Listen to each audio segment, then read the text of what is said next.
दोस्तों, आपका स्वागत है हमारे इस चैनल पर। आज का जो टॉपिक है उसमें बात करते हैं हम चाइल्ड केयर लीव के बारे में।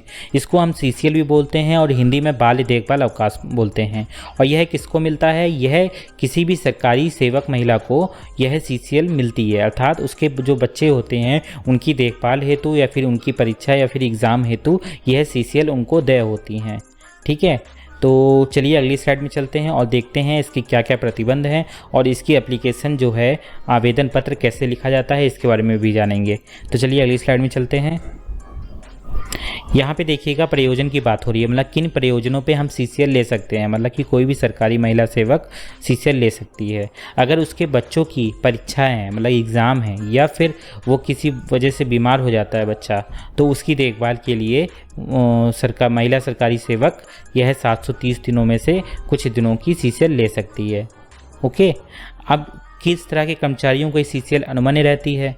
तो यह स्थायी या फिर अस्थायी दो तरह के कर्मचारियों पे यह अनुमन्य रहती है, जिसमें है महिला शिक्षक भी शामिल हैं।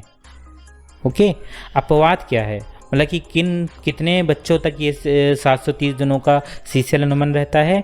यह मात्र 2 बच्चों के लिए ही सीसीएल अनुमन्य रहता है। अगर 2 बच्चों से अधिक बच्चे हैं तो सीसीएल नहीं मिलेगा।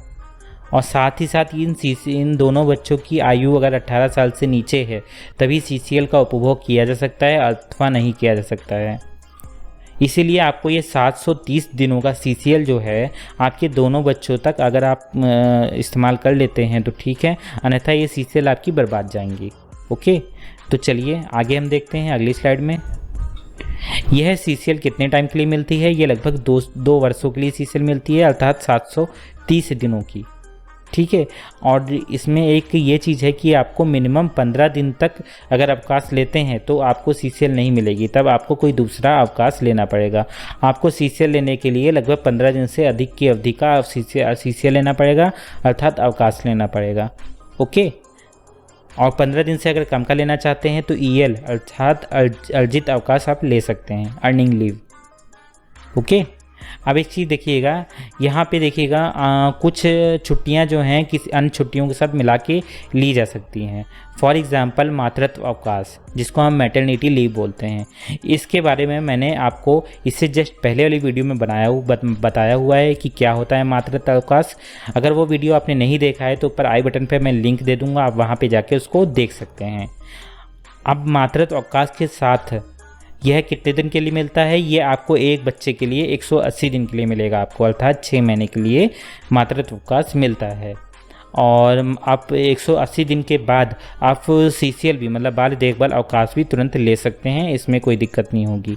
या फिर इसके अलावा अन्य कोई अवकाश अर्थात ईएल या फिर कोई और अवकाश लेना चाहें तो वो भी आप ले सकते हैं।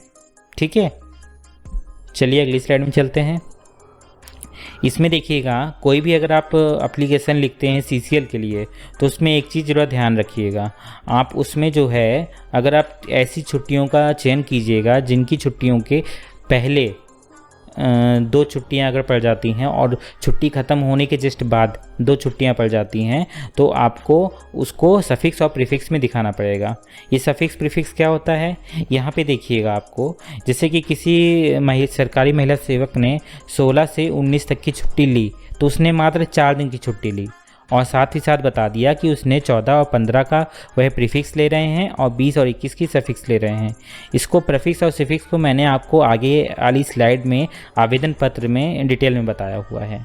अभी के लिए बस इतना जान लीजिए कि जो छुट्टियों से पहले पड़ती हैं छुट्टियाँ उनको हम प्रीफिक्स बोलते हैं और जो बाद में ली जाती हैं उनको हम सफिक्स बोलते हैं।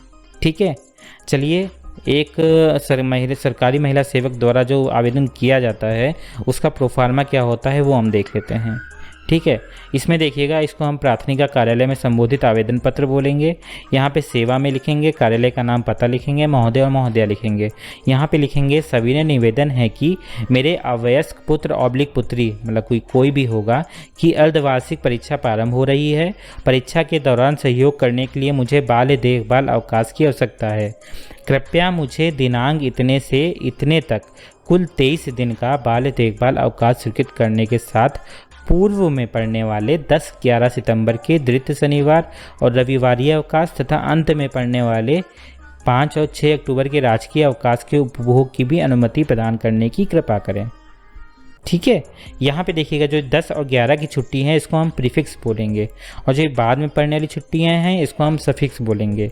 इसको आप इस तरह भी लिख सकते हैं, साथ ही साथ या फिर ये लिख सकते हैं कि पूर्व में पढ़ने वाले तथा अंत में पढ़ने वाले अवकाशों को सफिक्स और प्रीफिक्स सहित स्वीकृति प्रदान करने का कष्ट करें, या फिर इसको इस तरह भी लिखा जा सकता है।